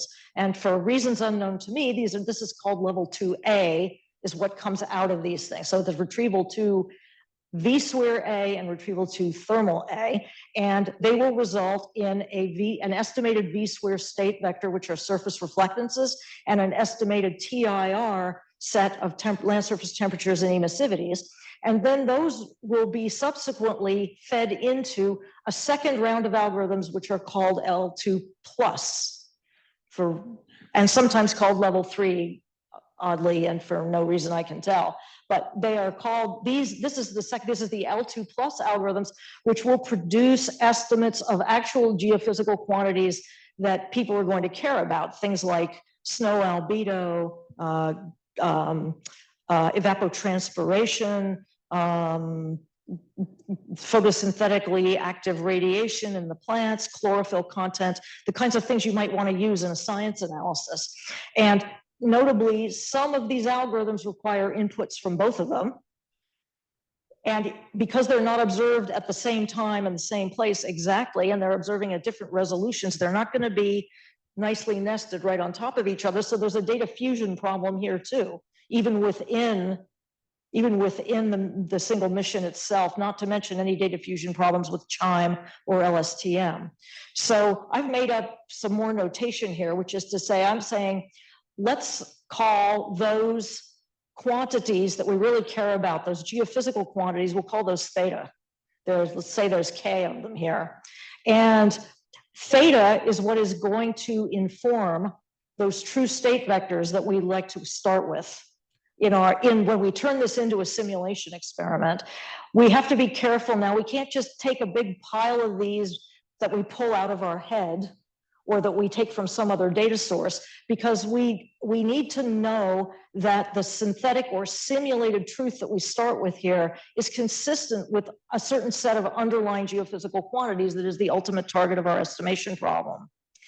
So we have this mystery function here called f-1, which should take us from some proposed or some postulated set of synthetic true geophysical conditions to what I'll now call intermediate state vectors, which are the things that the satellite is going to produce way over here. And those will go into these algorithms here to produce estimates of those thetas. Okay, so in the same way that I said before that the distribution of X given its estimate is an expression of the uncertainty that remains after I've seen the estimate of that intermediate state vector, the same thing is true here, which is that what we're going to get out of our processing system are these theta hats, and that we should be able to produce some kind of distribution of those thetas given their estimates. And that is what people will use for science analysis, because what they're going to want to do is make inference about theta based on theta hat. So that's kind of my conceptual model of what's happening here. It's not really, that might look complicated, but it's not actually that simple. I think that I can skip that. That's really what it looks like. And that it's, that's not even all of what it really looks like. I couldn't get it all on one slide. So what I did here was I said, okay, here's theta here's the big truth. It leads to a V-SWIR surface reflectance state and a thermal state on the ground. And that gets through level 1, becomes the thermal radiance and the level 1 V-SWIR radiance. And then there's a whole lot of other stuff that happens here that is part of the processing before it even goes off to level 2 processing. And I'm not going to waste any time telling you about what all those things are, but they're complicated. They involve deciding whether a given pixel is composed of a pure type or a bunch of fractional types. And that's going to have an impact on which way the processing goes. It's a very big thing. So, and I should say that some of these, there are a few of these products that are actually derived directly from the L1, like an elevated temperature product, which is designed to detect wildfires, volcanic activity, things like that. But for the most part, now I've got this one going off to level 2 plus in the thermal, in the V-SWIR, and this one going off to level 2 plus in the thermal. And this is the picture for just the L2, the V-SWIR part. So it's a lot to get your mind around. I think the simple conceptual model is useful for talking to statisticians about, but this is what we're really dealing with. And here's the corresponding picture for the V-SWIR. For the thermal. And one thing you can see here is that there's a lot of additional information that comes in, a lot of external data sources whose uncertainties we don't really know. That we're just getting something from these products and plugging it in, and off it goes, and it might be right and it might not be right, and we have no idea. So there is a strategy for handling that, but I don't have time to tell you about it. So I just want to get to the 3 kinds of statistical problems here, that statistics and data science challenges that I think are hopefully motivating to the people in this room and online to help us deal with this. And honestly, my opinion is that this is the frontier of statistics. It's obviously not there's a component of it that is the frontier of theory, I think, somewhere, but much more to the point, it is the frontier of applied statistics for societal good. And the advent of simulation-based inference plays a crucial role in this. And some of the work that's being already done here at CMU by Mikael and Anne is going to figure very prominently into this. So I'll do an advertisement for graduate students who might want to work with them if you'd like to be part of this enterprise. So 3 kinds of problems. There's science analysis, which is what many people are interested in. There are many statisticians interested in this. Assume the data are what NASA says they are.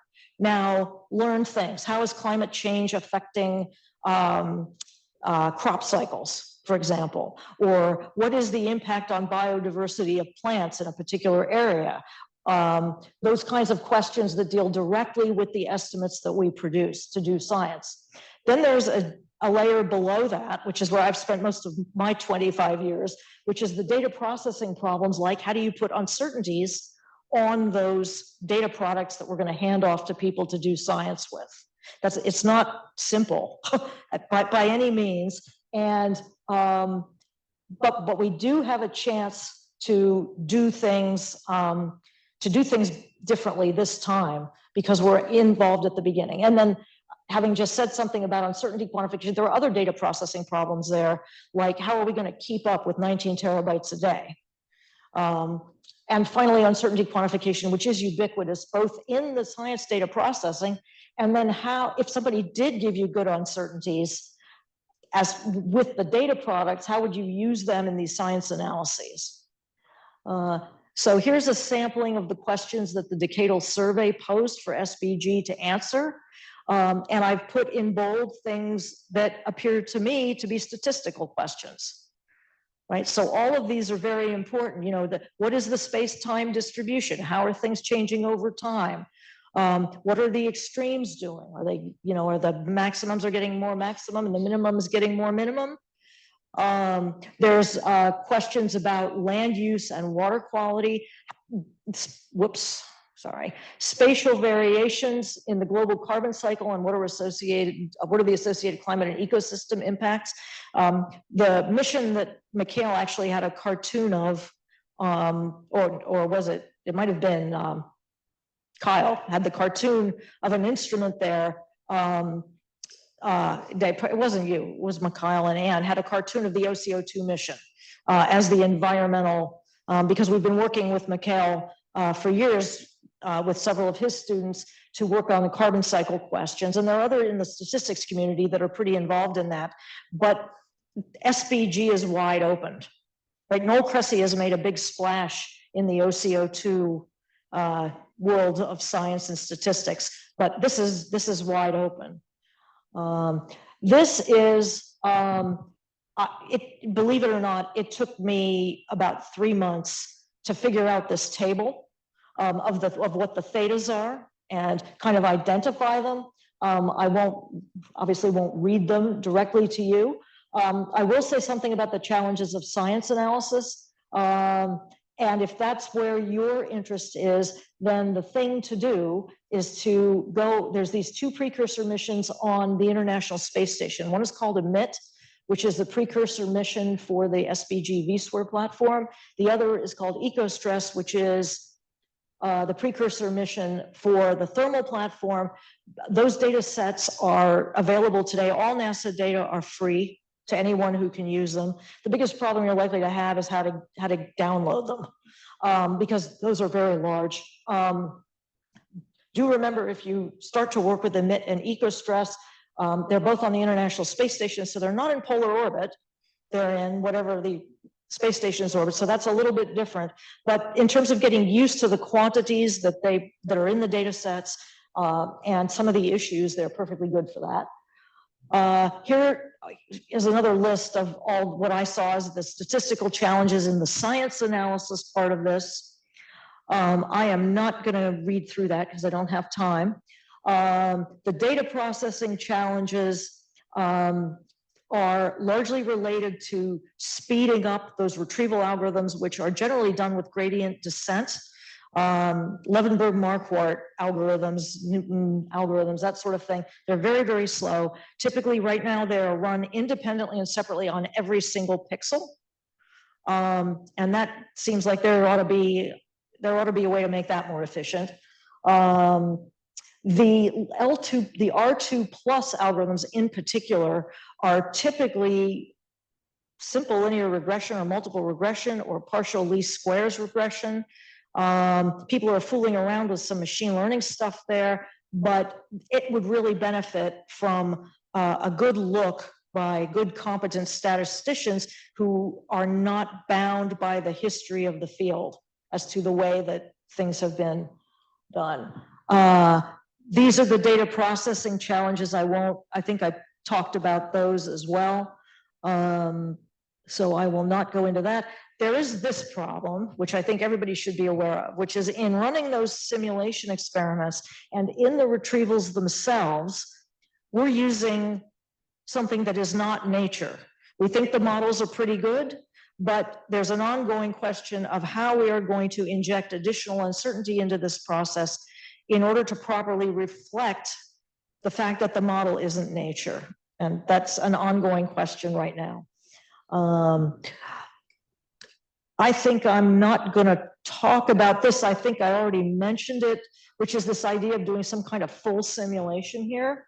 That will be hard because we don't know what F-1 is. And we would have to amass up a collection of thetas to use as our prior on theta. But we do know how to do this problem. This is essentially very analogous to what we did for the Orbiting Carbon Observatory, where we concentrated just on the intermediate state vectors and got their uncertainties. And if we were to do that, so the fallback position will be to characterize them, as I had said before, as conditional distributions of the true states given their estimates here and here, and then essentially to do forward propagation through that second set of algorithms.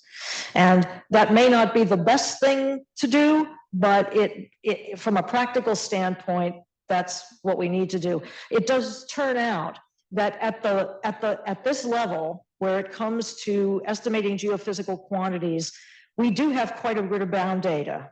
from field campaigns that have been run. So there is some hope here. What we don't have a lot of field data for, what we don't have any, hardly any ground truth for, are the reflectances and the thermal states. So it's kind of, it's challenging to do the green cycle from the previous slide by relying on ground information to tell you whether you're doing a good job or not. It would be less challenging here, but then of course, if you're not doing well, you don't know where it's coming from. Okay, so I'm on the summary. I don't think I need to go through this in any great detail. We are in right now what's called phase A, which is planning. The instrument has not been built yet. They're still haggling about budgets. The budget is a big mess. But that's not a bad thing for us. For us, that means we have time.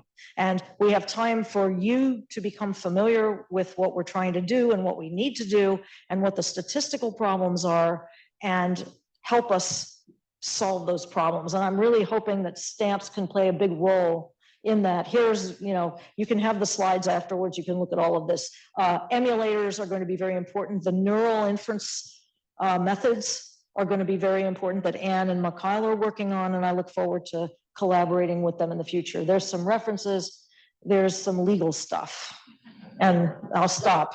So,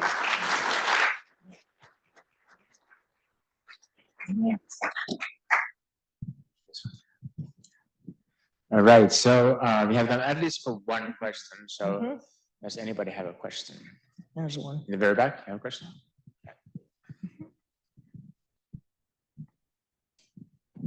So the data resources are the satellites. So those data are, the satellites are there in orbit for so long time. So do you need any suborbital satellites like they will therefore like 24 hours and then burn to Earth for observing any kind of phenomena like tsunami or any kind of thing? Do you need any kind of that type of technology? Well, there are aircraft flights that will be flown for the purposes of validating these data. So in selected places, they'll fly airplanes around and measure things from the aircraft flights, which are more easy to tie to the ground measurements, and then use the aircraft flights as kind of a transfer point to infer how well the spaceborne data are doing.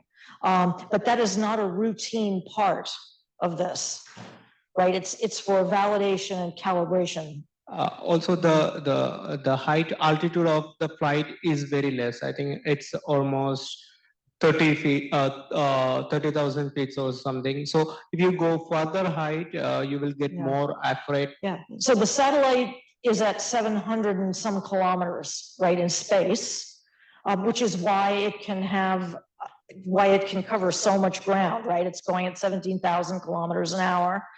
Aircraft doesn't do that. So we have to very carefully choose where to fly the airplane in order to understand the specific behavior of this whole system at particularly important times and places. Also, what about sounding rockets? Sorry? Sounding rockets. I'm not sure I understand what you mean. You mean something like balloons? No, it's called sounding rocket. I'm not sure. I'm not familiar with the term. Anybody? Yeah. Yeah. So I guess like a small rocket that you launch through the atmosphere to get like a vertical profile or something like that. Yeah, there's something that they use on OCO2 called air core, which was, except those went up on balloons. It wasn't a rocket. I'm not aware that is in the plan to be used here. The basic problem is that you can only do any of these things in a minuscule number of places, right? So the evidence from those things is basically anecdotal for the overall performance of the system. And they will do that. That will happen. People will do that. I don't know about sounding rockets, but I do know about airplane flights and dragging your radiometer around the desert and stopping it when you expect the satellite to fly by and looking up from the ground at the same time the satellite is looking down. But sounding rockets, I don't know anything about. Oh, Sorry. last question. Yeah. Sorry about that. Sorry. So there are a lot of startups. They take this kind of data. I'm not sure what is their business model and what is the use case of data in sector of industry actually. For in sake of government, and they need to monitor or control the climate changes and etc. So there is a need and demand for that kind of data for NASA or other kind of space agency like ISRO to take. But what about these private startups and industries? Yeah, they exist, certainly, they exist. Some of them, their business model is they go and get NASA data for free, and then they do analysis on it and sell the results to farmers. Which is a little vexing, I think. But NASA actually likes startups. They like to support that. It's hard for me to believe that, well, maybe they will do a good job of that. I don't know. There was something for a while called the Climate Corporation that had made a business out of this. They went and they got data from the archive and they made some custom products for farmers. And I think they got swallowed up by Monsanto. So I don't know how long they'll last. They'll get bought out and the people who started them will make a lot of money. All right, so we are at 6 p.m. So let's save the rest of the questions for the reception. So let's first of all thank Amy for the great talk.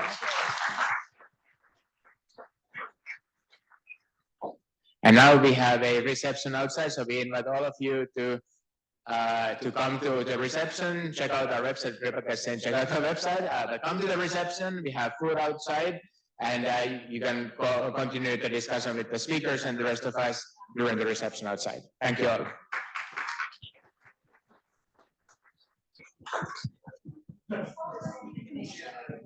The spherical capsule.